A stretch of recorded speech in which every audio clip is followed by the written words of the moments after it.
Just ahead on Black Issues Forum, police accountability is demanded after a car wreck leaves a Raleigh driver dead from police fire. Virtual learning makes a reluctant return, and book bans in schools seemingly target Black authors. Stay with us.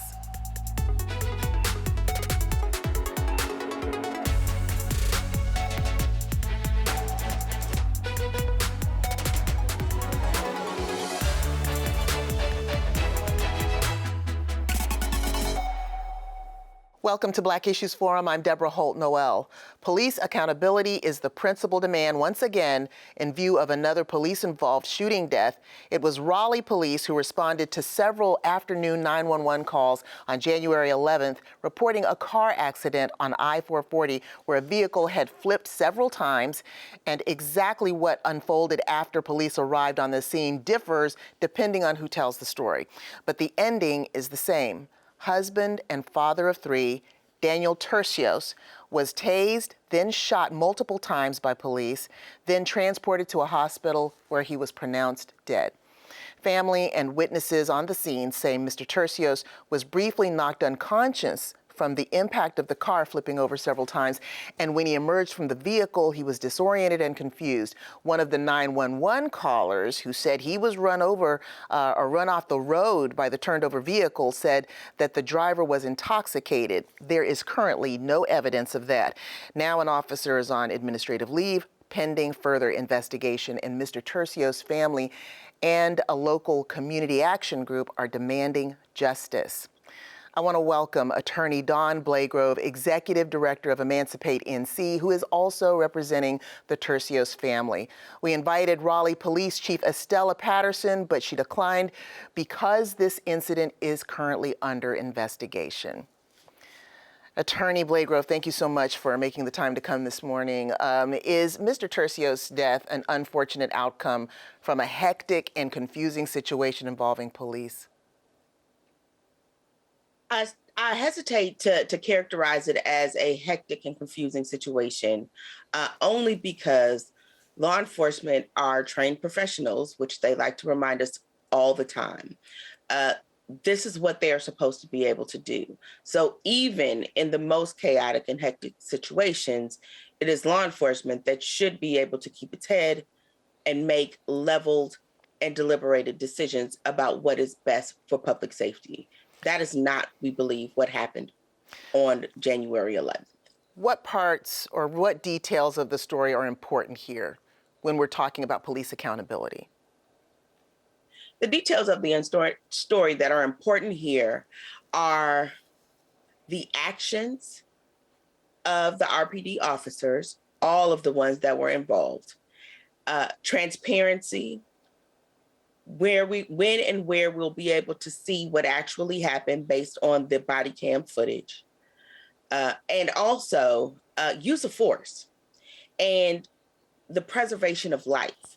What we believe should have happened here and could have happened here is that Daniel should and could be home with his family. Part of police accountability is ensuring that police understand, and at the center and the core of everything they do is, above all, the preservation of life. And what we have seen time and time again is that it is much too easy for law enforcement to make the decision to use lethal force when other means are available and could be used. And what I don't hear you saying or talking about is the person involved, the subject or the suspect, whatever the case might be, in the situation. I mean, the police don't know what the motivations of the person on site are, but they were responding to a car wreck.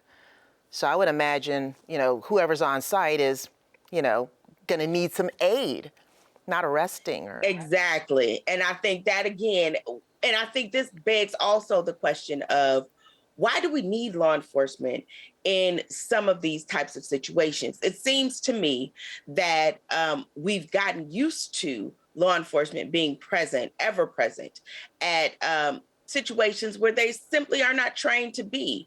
This was absolutely a situation that required medical expertise and understanding about the traumas and the reactions that happen after a traumatic head injury.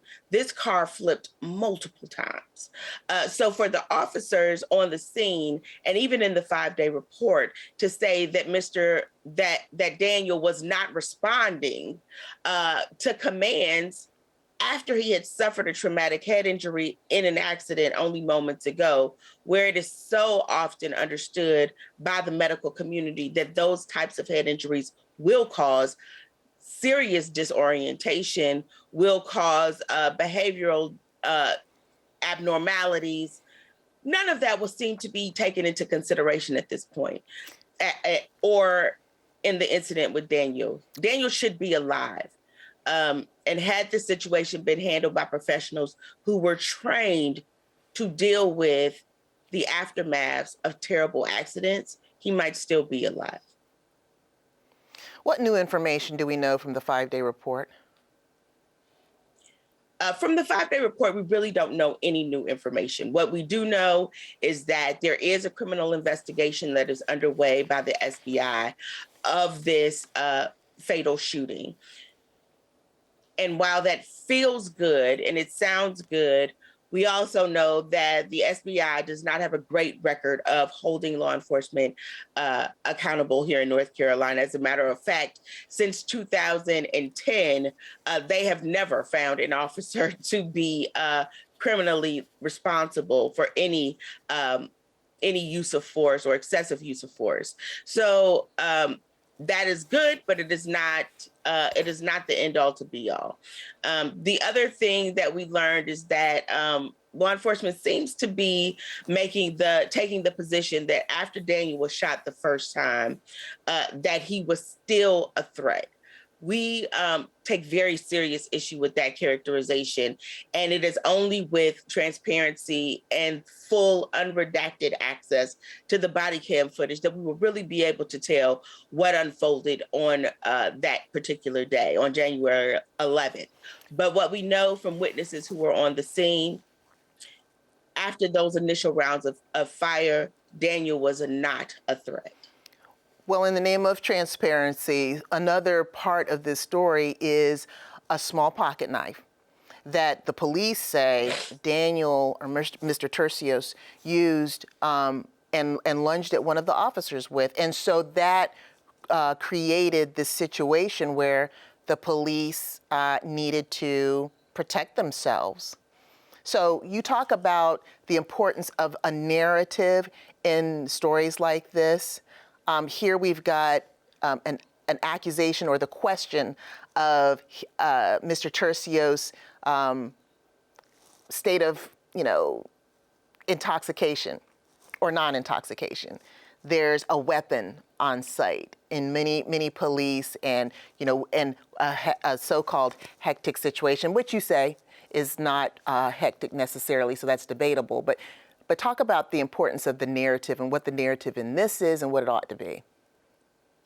I think the narrative is really important, and it speaks to a deeper societal issue surrounding the value of Black and Brown lives.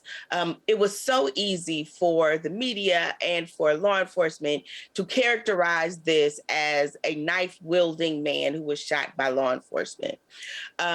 But I think it is important for you to humanize anyone who has been the victim of state-sanctioned violence like Daniel was. He was a father. He was a husband. His children look forward to seeing him.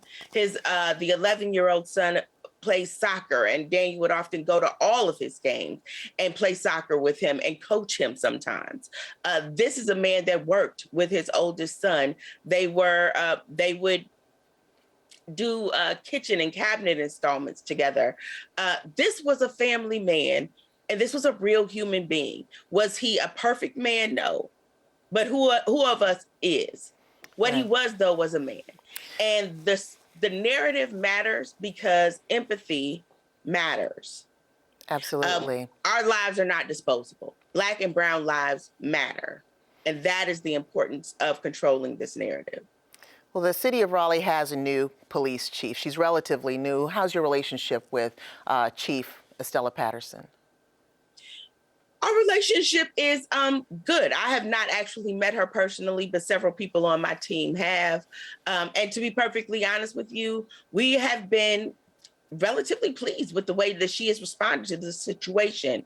She seems to be intentional and deliberate, not jumping to any conclusions one way or the other. She seems to be allowing the process to play out, but also giving both parties, her officer and the victim, the benefit of the doubt. That is not something that we have always seen from Raleigh Police Department.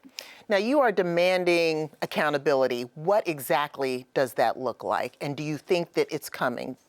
Accountability looks like having transparency in the actions of law enforcement, reestablishing trust in the community, and most importantly, reassessing the culture of law enforcement. Accountability means that inside of law enforcement, we eliminate this us against them mentality that exists towards Black and Brown communities. Accountability looks like when an officer does something that a citizen would do, and causes harm, that officer is held accountable, not just by his superiors, but by the entire law enforcement community. This situation, in our opinions, shows excessive use of force that was completely unnecessary. We want accountability to look like other law enforcement officers holding each other accountable. And that's what we haven't seen. And until law enforcement is really able to police itself, which we have seen over and over again, it's not capable of doing, we need outside, independent, objective people to evaluate these types of situations, create that transparency that the community needs, and hopefully reestablish trust. Well, Attorney Dawn Blagrove, thank you so much for being with us today and providing more information about this story. Certainly our hope is for peace and justice for the Tercios family and friends. Following the holiday COVID surge, some school districts have had to decide whether or not to return to virtual learning, and everybody's got something to say about it. There's a lot that has changed about this pandemic, so why are we still fumbling with this virus? Let's get some perspective. Welcoming Senator Natalie Murdoch of Durham County and Tamika Walker-Kelly, president of the North Carolina Association of Educators. Ms. Walker-Kelly, how did the holiday surge impact our schools, our teachers, and our students? Well, thank you for having me on the forum today. To answer your question, over the past few years during this pandemic, we have seen an uptick in cases after extended breaks during the school year. But in this particular instance, the surge has had a significant impact on our students and educators simply because of how contagious this variant of COVID has been. And when students and educators are missing school because of the virus, it has exacerbated the already existing staffing shortage that we are facing in our schools. We want to keep our schools safe and open for in-person learning, but we are facing real challenges in doing so. So because of the CDC recommendations following a positive kind of test, that's keeping people, both students and teachers, out of the mix for an extended amount of time. So I'm wondering if maybe those CDC regulations, seems like the relaxing of those helps people stay in school longer, but some places are taking that and still treating this as though it were 2019. And it's a dangerous virus, but things have indeed changed. What are your thoughts on that? Well, we know that the CDC has offered evolving guidance as we continue to learn more about the virus. And the guidance that the CDC gives us is the minimum guidance that we should follow. And so certainly as we look at the guidance in relation to our various school populations across the state, we know that in some places we need to exercise more than the recommended guidance.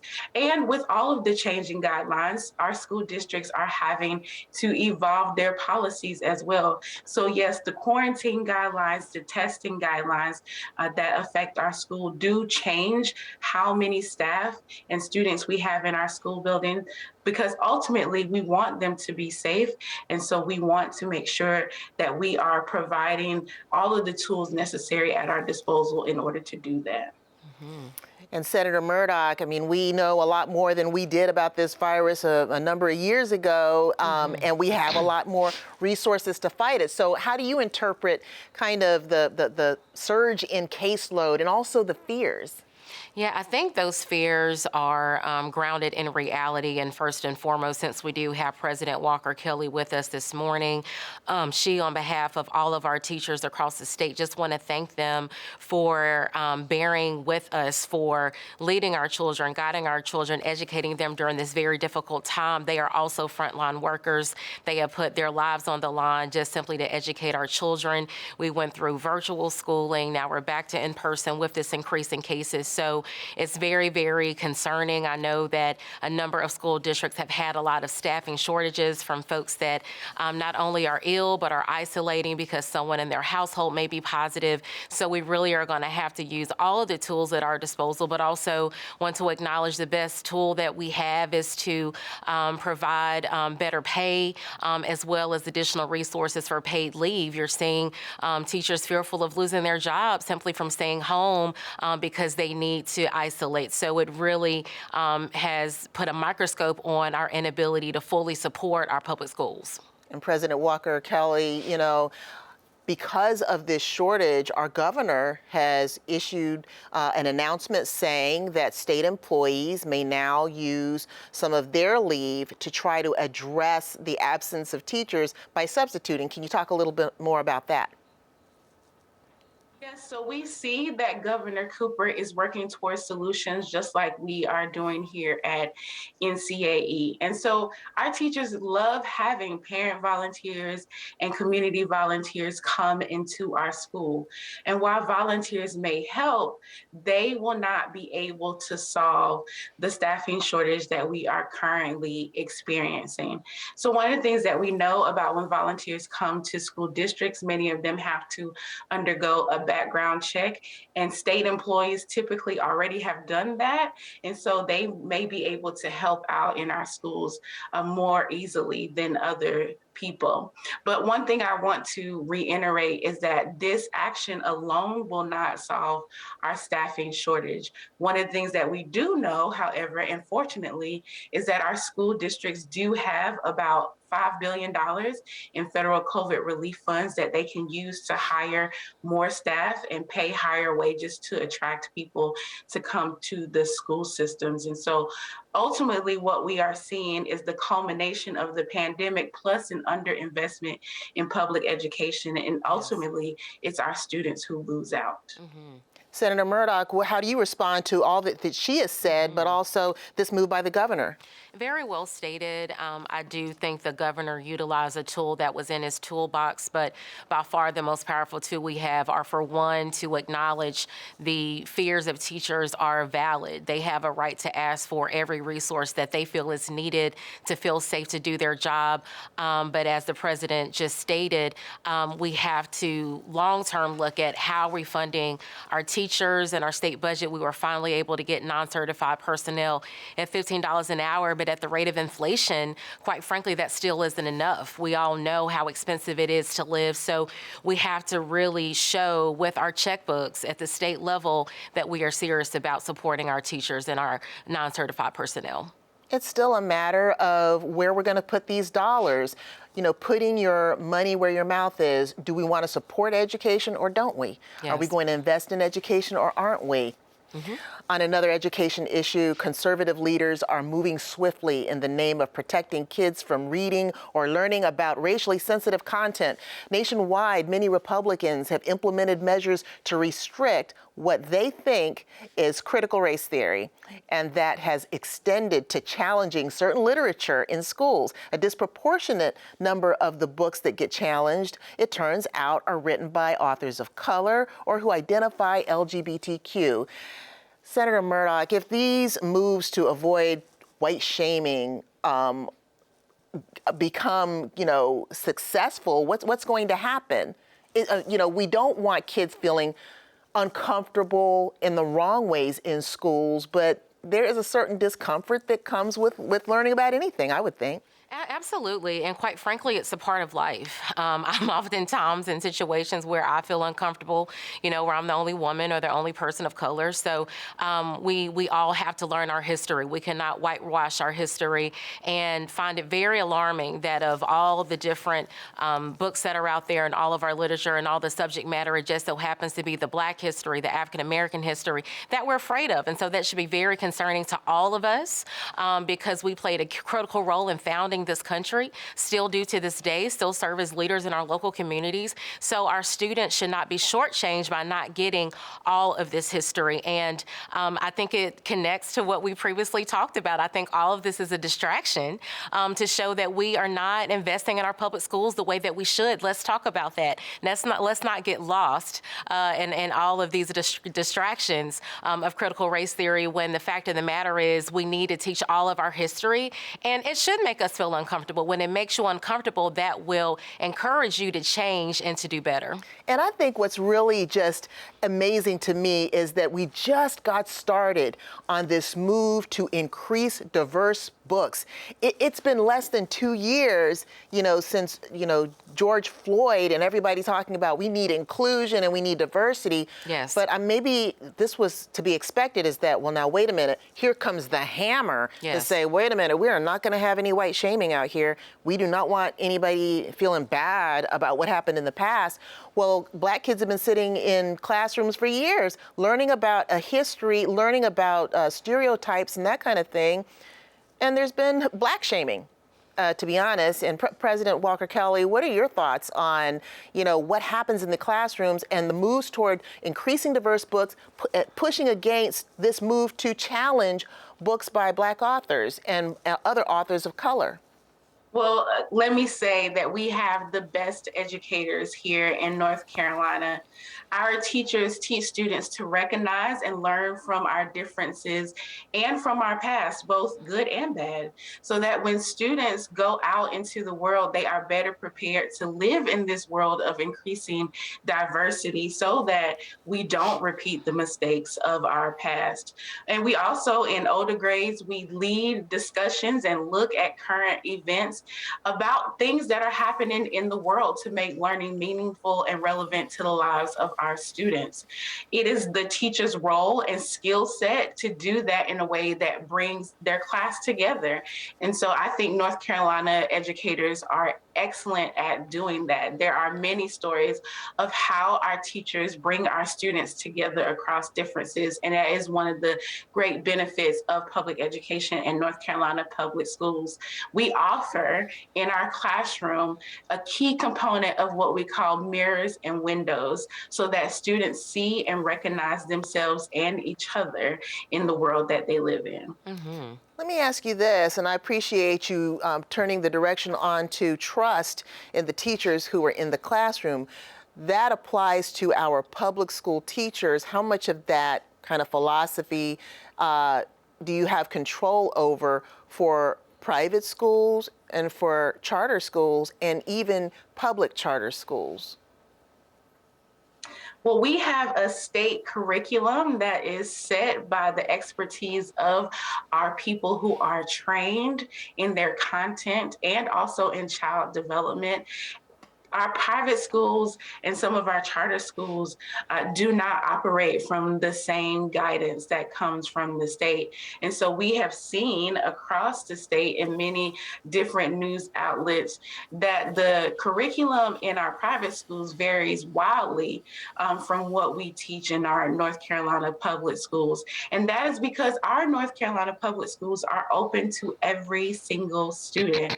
And it is our job as educators to provide them with a high quality education, regardless of who they are, where they come from, what their background is. And we have to continue to create a curriculum that reflects that. Mm-hmm. Senator Murdoch, I'm going to give you the last minute on this because it's important that we do have diverse books, but it's also important that we don't ignore what's happening right in front of our eyes. Exactly. We cannot ignore what's happening right in front of our eyes. And just a few months ago, our own Lieutenant Governor launched a campaign. I call it a misinformation campaign, but launched a campaign to say, how are we finding that our students are being indoctrinated?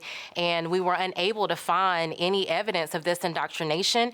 This is part of a national strategy in Florida. Just yesterday, their Senate committee moved forward a bill that said that you can sue someone if you feel discomfort in talking about discrimination, if you feel discomfort. My ancestors, they felt discomfort when they were shackled to the basement of slave ships. That is the height of discomfort. So all of this goes back to the fact that it is a distraction. All this is a distraction. Our children have the right to see themselves in education, whether it's banning books, whether it's now saying that you can sue because you feel uncomfortable. All this gets back to us being distracted from the fact that we need to educate our children. They need that full education so that they are fully prepared. They need to be exposed to a number of topics so that they can be critical thinkers. Let's provide these children with this information. Couldn't agree more. Senator Natalie Murdoch, thank you so much, as well as President Tamika Walker-Kelly. Thank you. A closing note, this week we remember a North Carolina fashion icon with roots in Durham. Andre Leon Talley died on January 18th, leaving a legacy of flamboyance and style on the fashion world. He paved the way and created space for many Black designers and Black models. Once again, I want to thank today's guests, and we invite you to engage with us on Twitter or Instagram using the hashtag Black Issues Forum. You can also find our full episodes on pbsnc.org/Black Issues Forum, or listen at any time on Apple iTunes, Spotify, or Google Podcasts. For Black Issues Forum, I'm Deborah Holt-Noel. Thanks for watching. Quality public television is made possible through the financial contributions of viewers like you, who invite you to join them in supporting PBS NC.